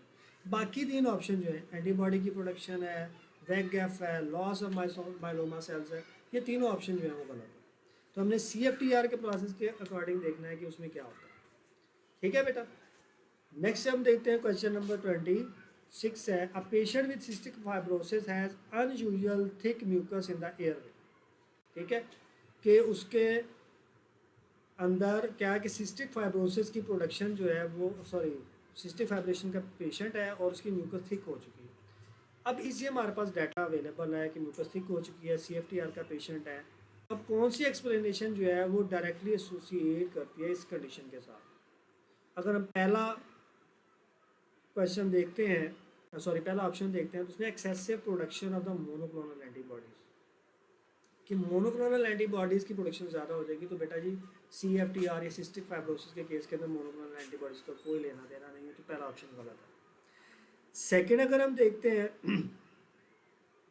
कि defective CFTR protein resulting from mutation in the CFTR gene, कि जी डिफेक्टिव CFTR जो है वो जीन जो है उसकी वजह से क्या होता है कि डिफेक्टिव CFTR प्रोटीन बनती है जिसने चैनल बनाना होता है। ठीक है, तो क्वेश्चन नंबर 26 का अगर हम ऑप्शन देखते हैं तो वो हमारे पास बीटा जो है उसको हम फोकस करेंगे। 40 ऑप्शन अगर हम देखते हैं excessive production of beta carotene, तो बीटा कैरोटीन का यहाँ पे कोई जिक्र नहीं है, कोई लेना देना नहीं है उसका सिस्टिक फाइब्रोसिस के अंदर। डी है हाइब्रिडोमा फॉर्मेशन, तो हाइब्रिडोमा किसमें होती है? मोनोक्लोनल एंटीबॉडीज़ के अंदर। तो इसका बेस्ट आंसर जो है, जो ऑप्शन जो है वो बीटा है, कि डिफेक्टिव CFTR प्रोटीन जो है वो बनती है CFTR जीन के ज़रिए, चैनल जो है वो नॉर्मल हो जाता है और म्यूकस जो है वो थिक हो जाता है। ठीक है बेटा, क्वेश्चन नंबर 27 की तरफ चलते हैं। क्वेश्चन नंबर 27 का, which statement best explain the relationship between CFTR, chloride and mucus. ठीक है, अब ऑप्शन 1 है फर्स्ट जो है CFTR इज एन एंटीबॉडीज, तो ये गलत है। CFTR जो एंटीबॉडीज नहीं है जो म्यूकस प्रोड्यूसिंग सेल्स या उन लाइनिंग के साथ बाइंड करता है। बीटा, अब हम दूसरा ऑप्शन देखते हैं कि जी CFTR ट्रांसपोर्ट क्लोराइड आयन, और वो क्लोराइड आयन जो है वो क्या करते हैं? कंट्रोल करते हैं वाटर मूवमेंट को, जो कि थिन और फ्रीली फ्लोइंग म्यूकस की प्रोडक्शन के अंदर, उसको मेंटेनेंस के अंदर इन्वॉल्व होता है। तो उसका बेस्ट आंसर या ऑप्शन जो है वो हमारे पास बीटा है। तो तीसरा भी देख लेते हैं, CFTR directly digest mucus protein, नहीं, तो ऐसा भी पॉसिबल नहीं है। ठीक है, तो ये चैनल बनाता है CFTR। लास्ट वन है CFTR prevent all sodium ion movement across cell membrane, तो ऐसा नहीं होता। ठीक है, तो क्वेश्चन नंबर 27 का आंसर जो है वो हमारे पास क्या है? बीटा। 28 की तरफ देखते हैं, a researcher want to correct a small portion of patients liver cell carrying a genetic defect and then return the corrected tissue to the patient.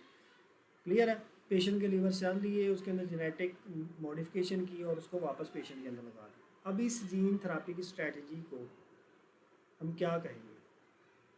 पहला ऑप्शन हमारे पास in vivo delivery of messenger RNA into the lungs है। तो क्या हमने इस procedure के अंदर मैसेंजर आरएनए की डिलीवरी के बारे में जिक्र किया? नहीं। तो पहला ऑप्शन जो होगा वो हमारे पास क्या है? गलत है। दूसरा एक्स वीवो करेक्शन है, रिमूव सेल के फॉलोड बाय री इम्प्लांटेशन। तो एक्स वीवो हमने पढ़ा था कि सेल रिमूव करेंगे, उसके अंदर करेक्शन करेंगे और वापस लगा दें, तो बीटा जो है उसका करेक्ट ऑप्शन है। आंसर हमारे पास क्या होगा? बीटा। बाकी दो भी देख लेते हैं। DNA RNA प्रोब की प्रोडक्शन है, नहीं। प्रोडक्शन ऑफ मोनोक्लोनल एंटीबॉडीज़ की है, नहीं। तो हमारे पास चार्ली और डेल्टा जो है ये भी गलत है। तो इस केस के अंदर जो हमारे पास इस प्रोसीजर का नाम क्या होगा? एक्स वीवो करेक्शन है, तो बीटा आंसर होगा। क्वेश्चन नंबर 29 की तरफ अगर हम जाते हैं तो कहते हैं बोन मैरो स्टेम सेल्स, उसको रिमूव किया गया पेशेंट से, उसके अंदर सीवियर कंबाइंड इम्यून डेफिशिएंसी स्केडी जिसे कहते हैं, corrected with the normal ADA gene अपना रेट्रोवाइस को यूज़ करके, और उसको दोबारा से पेशेंट के अंदर लगा दिया गया। ये हमारे पास एग्जांपल किसकी बनती है? देखिए, रिमूव किया, करेक्ट किया, वापस लगा दिया, तो ये बिल्कुल उसी तरह है जैसे हमने पहले डिस्कस किया है। तो 29 का आंसर जो है वो भी हमारे पास क्या बनेगा? X Vivo gene therapy. तो बीटा आंसर जो है वो हमारा इसका बनेगा। एंटीजन की डिटेक्शन देख लें, ट्रांसजेनिक प्लांट की प्रोडक्शन कर लें, या इन विवो वैक्सीन, ये तीनों ऑप्शन जो है वो गलत है। क्वेश्चन नंबर 30 देखते हैं, cardiovascular patient receive a treatment जिसके अंदर बैलून कैथीटर को जो है कोट किया गया प्लाज्मेंट, जिसके अंदर ग्रोथ फैक्टर जीन इन्वॉल्व है। अब वो प्रमोट करता है न्यू ब्लड वेसल्स की फॉर्मेशन। अब कौन सा फैक्टर जो है वो इस अप्रोच के साथ लिंक्ड है? क्या हम CFTR के अंदर ऐसा करते हैं? क्वेश्चन नंबर 30 में अगर पहला ऑप्शन देखते हैं तो अगर हम देखते हैं तो पहला ऑप्शन जो है वो CFTR के अंदर हम देखते हैं कि ये हम सिस्टिक फाइब्रोसिस के केस के अंदर करते हैं। AD एडिनोसिन डीएमाइनेज की डेफिशिएंसी है, ठीक है, वो भी गलत है। थर्ड है VEGF, ठीक है, तो ये हमारे पास जो है उसका करेक्ट आंसर होगा। और जो डेल्टा है बीटा कैरोटीन, ठीक है, ये भी गलत है। तो CFTR, ADA और बीटा कैरोटीन ये तीनों गलत ऑप्शन है। हमारे पास 30 का जो ऑप्शन बनता है वो क्या है? चार्ली।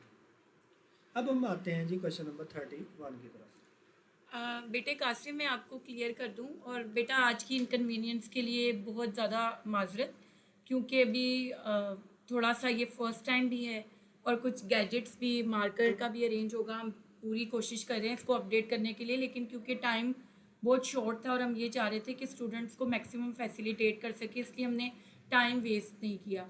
तो आज के लिए थोड़ा सा कॉम्प्रोमाइज़ इन सब चीज़ों पे। और बेटा कासिम, मैं आपको बिल्कुल क्लियर कर दूं, ये मेरी बात गौर से सुनिएगा। देखिए, कोई भी बैक्टीरिया या वायरस जो भी हमारी बॉडी में एंटर होता है, या कोई भी डिजीज़ कॉजिंग एजेंट है, बैक्टीरिया है, वायरस है, कोई भी फंगस है, उसको हम पैथोजन बोलते हैं। ठीक है, कोई भी बैक्टीरिया, वायरस, फंगस, कोई भी डिजीज़ कॉजिंग एजेंट क्या कहलाता है? पैथोजन। ठीक है, जब वो हमारी बॉडी में एंटर होता है, उसी पैथोजन को हम एंटीजन भी कहते हैं। एंटीजन, पैथोजन, इम्यूनोजन, ये सिनोनिमस हैं, ये तीनों लफ्ज एक ही हैं।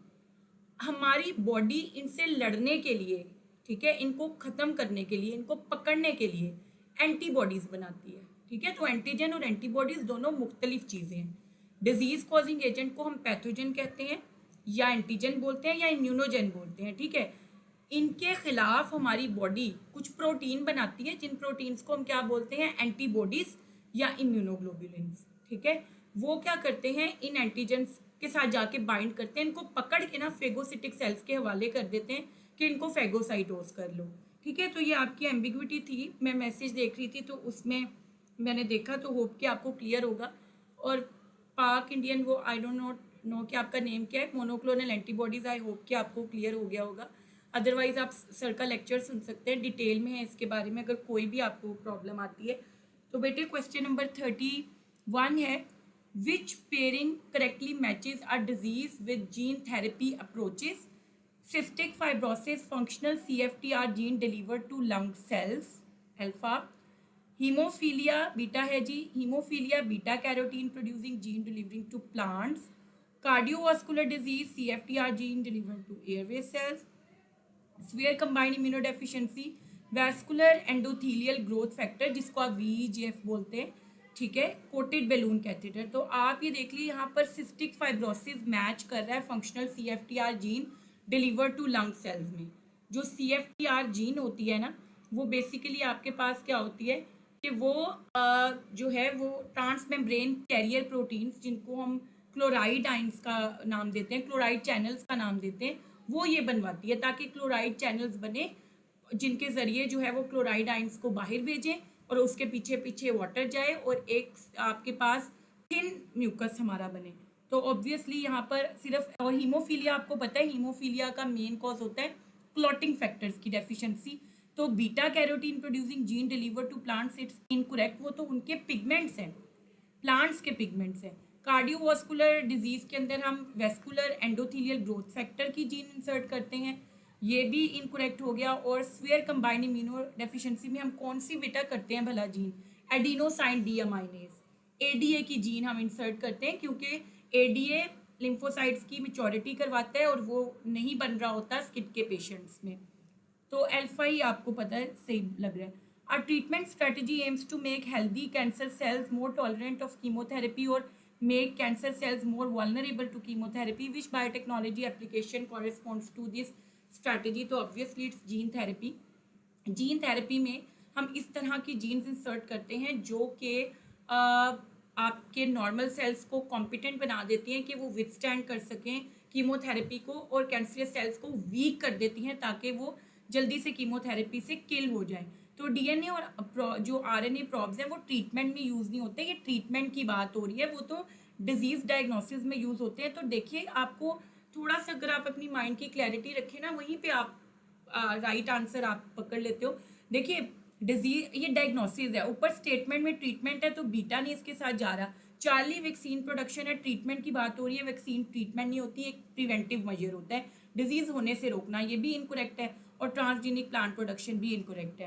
An organism has a foreign gene deliberately inserted into its genome and it's subsequently used to produce a valuable biological product. This organism is best classified as hybridoma. तो hybridoma हम उसको कहते हैं जिसमें हम 2 डिफरेंट सेल्स को fuse करवा के एक हाइब्रिड प्रोड्यूस करवा रहे हैं, जैसे सोमैटिक सेल हाइब्रिडाइजेशन टेक्निक में हम स्प्लीन सेल्स को फ्यूज करवाते हैं माइलोमा सेल्स के साथ। तो ये तो ऑब्वियसली नहीं है ट्रांसजेनिक। बेटे याद रखिए ट्रांस का मतलब ही क्या होता है, चेंज।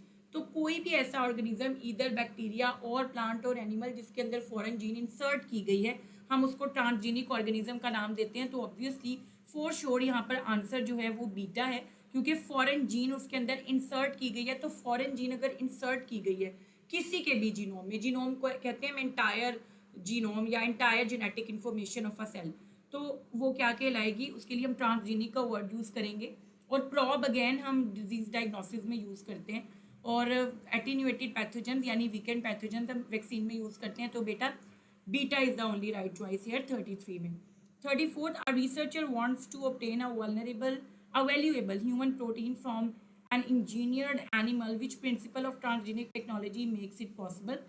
तो a foreign genetic material is inserted into the animal's genome so that can animal produce the desired product. तो obviously बेटा इस प्रोसेस को क्या नाम देते हैं, रिकॉल करें, जीन फार्मिंग।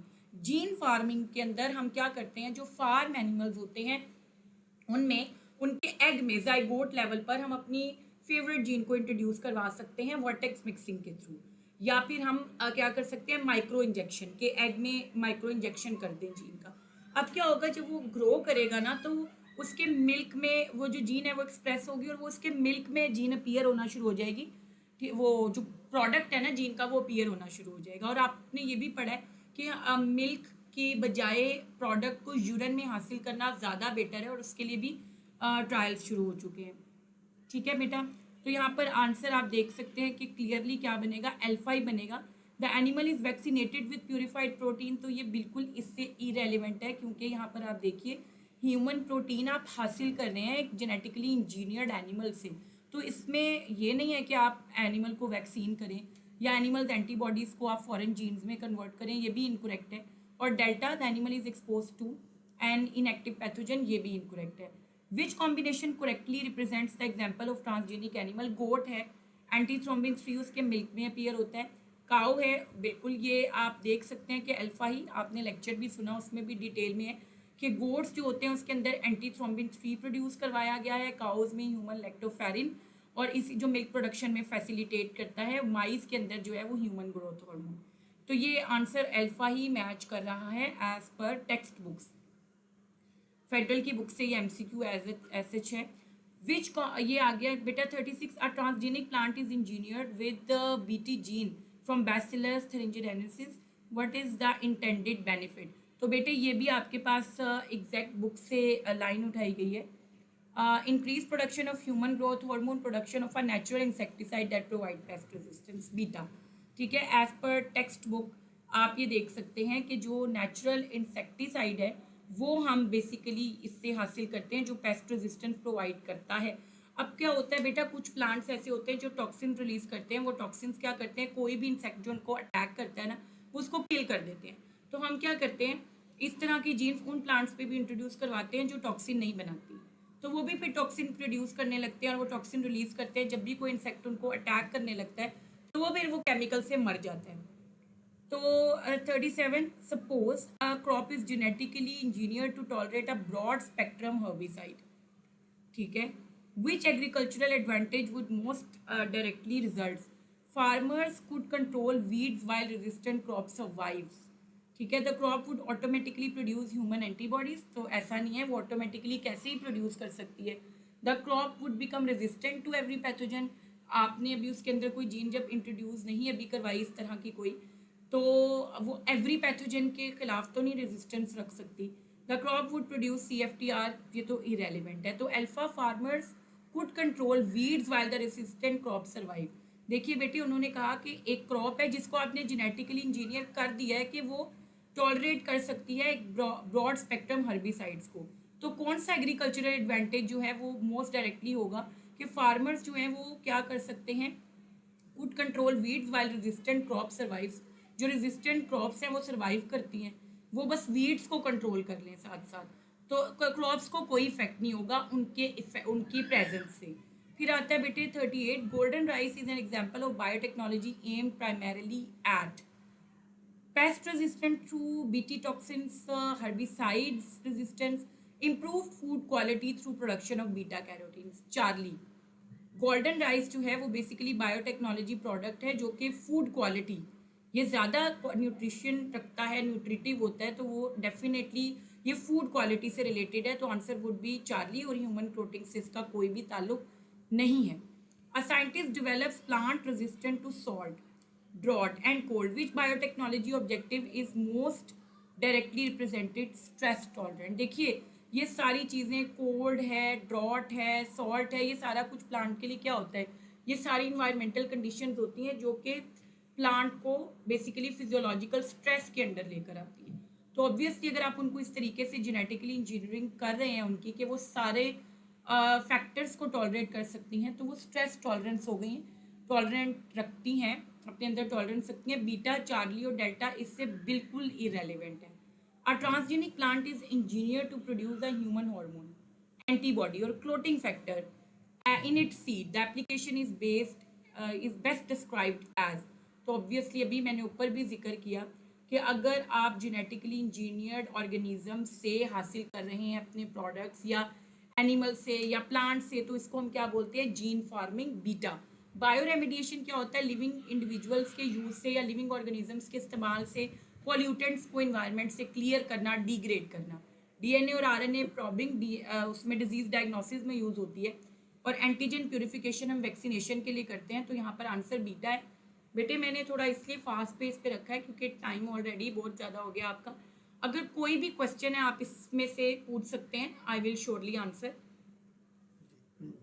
अच्छा बेटा, क्वेश्चन नंबर 41 है, A DNA RNA probe is used in diagnosis is best described as, कि जो हम DNA RNA probe जो यूज़ कर रहे होते हैं डिटेक्शन के लिए, डायग्नोसिस के लिए, उसको हम किस तरह से बेहतर तौर पे जो है वो डिस्क्राइब कर सकते हैं?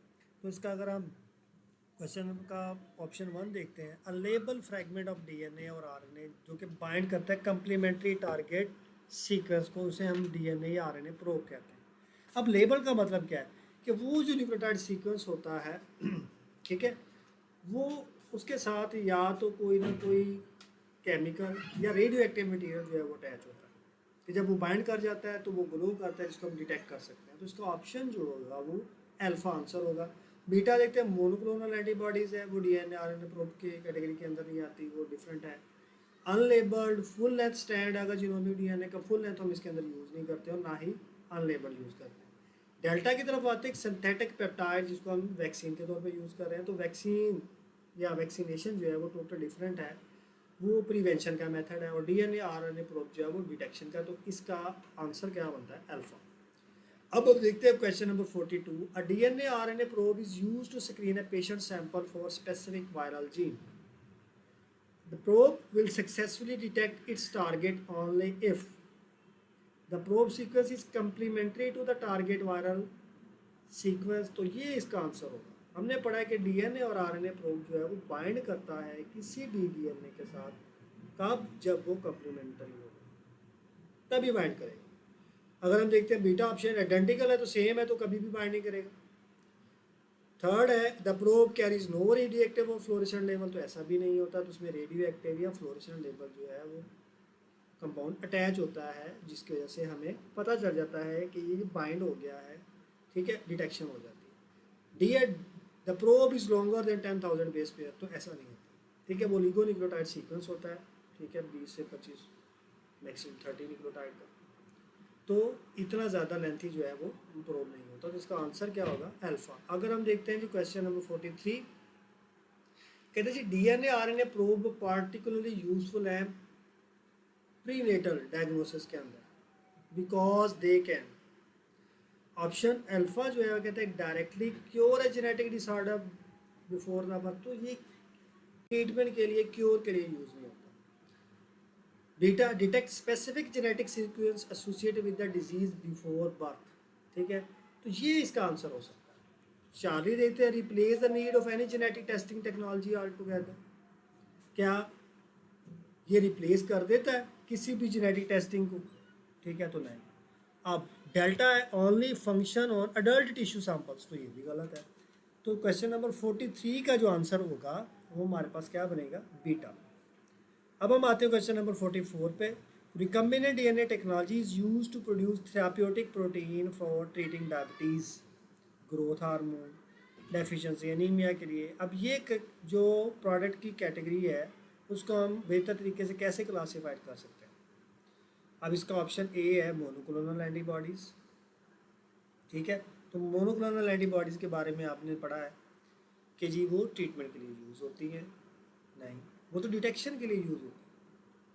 तो ये सारी जो चीज़ है डायबिटीज़ ट्रीटमेंट के लिए जो भी प्रोटीन बन रही है उसे हम क्या कहते हैं, रिकम्बिनेंट प्रोटीन्स कहते हैं। तो बीटा आंसर जो होगा उसका करेक्ट आंसर होगा। डीएनए प्रोब है, डिटेक्शन के लिए यूज़ होते हैं। जीन थेरापी जो है कि वेक्टर्स, जैसा कि हमने वायरल वेक्टर के बारे में भी पढ़ा है, ठीक है, तो वो भी आंसर गलत है।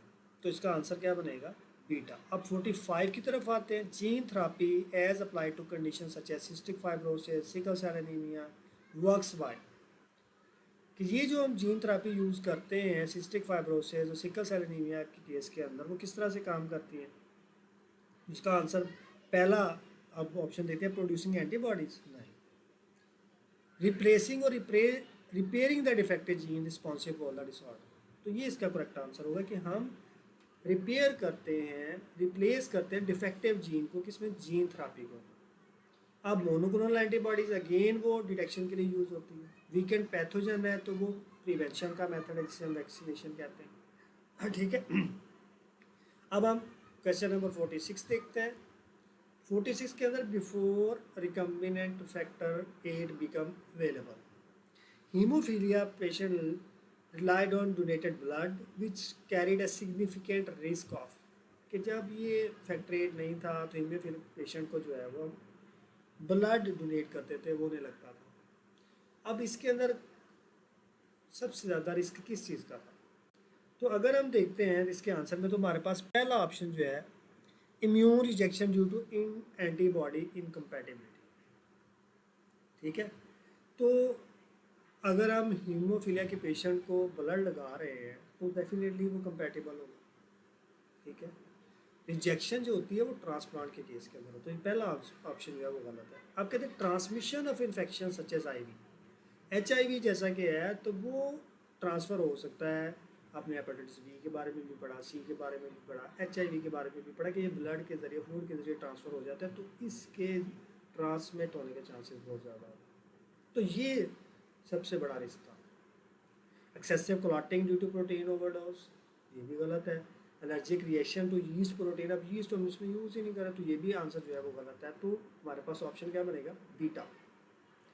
अब 47 पे आते हैं जी। Recombinant factor is produce 8 is produce by inserting the human gene into, पहले भी डिस्कस हो चुका है। ठीक है, कि जी ये जो रिकम्बिनेंट फैक्टर 8 है ये हम किसके अंदर इंट्रोड्यूस करवा के प्रोड्यूस करवाते हैं। तो पहला अगर हम देखते हैं ऑप्शन जो है वो genetically modified hamster kidney and ovary cell culture in fermenters, तो ये इसका आंसर जो है वो बनता है। फैक्टर 8 जो है वो हम इस मेथड के ज़रिए प्रोड्यूस करवाते हैं। ट्रांसजेनिक गोट, वो भी गलत है। प्रोटीन मिल्क में आती है तो उसके अंदर हम यूज़ नहीं करते, मैडम ने आपको पहले बताया। जेनेटिकली मॉडिफाइड इंसेक्ट लार्वा है, उसके अंदर भी नहीं है। जीस्ट सेल्स है, उसके ज़रिए भी नहीं।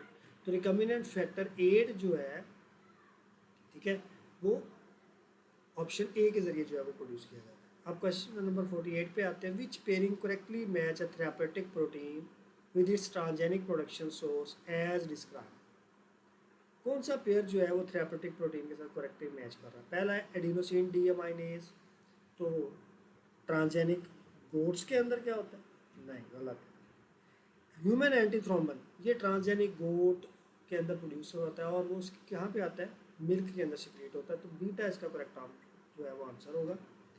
40 देखते हैं तो ह्यूमन अल्फा एंटीट्रिप्सन है जो कि जेनेटिकली मॉडिफाइड इंसेक्ट लार्वा के अंदर, तो ये भी गलत है। फैक्टर 8 जो है वो भी हमने देखा है, ठीक है, तो जो कि हम हैमस्टर किडनी के अंदर जो है वो modified, genetically modified hamster kidney use करते हैं, तो ये भी गलत है। तो इसका आंसर जो है वो क्या बनता है हमारे पास, क्वेश्चन नंबर 48 का बीटा। अब 49 पे आते हैं। Adenosine deaminase produced by genetically modified insect larvae is primarily used, अब एडीए किसके अंदर यूज होता है, हाँ जी, तो डेफिनेटली जो एडिनोसिन डीएमाइनेज एंजाइम है वो स्केड या सीवियर कंबाइंड इम्यूनोडेफिशिएंसी सिंड्रोम को ट्रीट करने के लिए हम यूज़ करते हैं। ठीक है, हीमोफीलिया के केस के अंदर फैक्टर 8 होता है, एम्फीसीमा के केस के अंदर नहीं होता है, अब नॉर्मल ब्लड क्लॉटिंग के अंदर जो है वो फैक्टर 8 यूज़ करते हैं। तो इसका आंसर बनता है बीटा। लास्ट हमारे पास जो क्वेश्चन है वो है a company want to produce a blood clotting related therapeutic proteins without relying on donated human blood. अब उसमें यूज़ क्या करेंगे, mammalian cell base fermenter system को यूज़ करेंगे ट्रांसजेनिक एनिमल की जगह। ठीक है, which product method combination fits description, कि वो प्रोटीन प्रोड्यूस करवाना चाहते हैं और फर्मेंटर के अंदर। तो इसके अंदर अब ये याद रखना है कि हम ना तो कोई ऑर्गेनिज्म आएगा, ठीक है, और ना ही कोई प्लांट आएगा। तो अगर कहीं पर भी किसी एनिमल का किसी प्लांट का नाम आ रहा है तो वो ऑप्शन गलत होगा। ह्यूमन एंटीथ्रोबन गोट से है तो डेफिनेटली ये भी गलत हो जाएगा। दूसरा, ट्रांसजेनिक शीप का जिक्र आ रहा है बीटा के अंदर, alpha antitrypsin from transgenic sheep, ये भी गलत है। Factor 8 from genetically modified kidney ovarian cell in fermenter, तो ये इसका आंसर होगा, क्योंकि उसने ऊपर बताया कि फर्मेंटर सिस्टम जो है वो हमें यूज़ करना है, सेल्स यूज़ करने हैं इंस्टेड ऑफ ऑर्गेनिज्म। इसी तरह एडिनोसिन डीएमाइनेज है जो कि हमने इंसेक्ट लार्वा से प्रोड्यूस करवा दी, तो ये भी इसका गलत आंसर है। तो बेटा ये आज हमारा जो है पहला टेस्ट था। ठीक है, आज नेट और लाइट की इशू की वजह से जो है वो हम लेट हो गए। कल इंशाल्लाह जो है वो आप लोगों को टाइमली इसका लिंक मिल जाएगा और हम टाइमली इसको स्टार्ट कर देंगे। किसी भी किस्म का क्वेश्चन होता है आप लोग तो उस चैनल में व्हाट्सएप पे मैसेज कर सकते हैं, आपका आंसर जो है वो लाजमी दिया जाएगा। ठीक है बेटा, अब आप लोगों ने क्या करना है कि जो कल का टेस्ट है उसको अच्छी तरह प्रिपेयर करना है। ओके हो गया, एंड देन हम फिर कल शाम को दोबारा मिलते हैं नेक्स्ट टेस्ट और उसकी डिस्कशन के साथ। अपना ख्याल रखिएगा और अपने जितने भी क्लास फेलोज़ हैं, जो भी आपके सर्कल में लोग हैं जो एमडीकैट की प्रिपरेशन कर रहे हैं, उन्हें भी इस टेस्ट सेशन से डिस्कशन से जो है वो आगाह करें और कोशिश करें कि वो भी हमें ज्वाइन करें। अपना ख्याल रखिएगा बेटा जी, अल्लाह हाफ़िज़।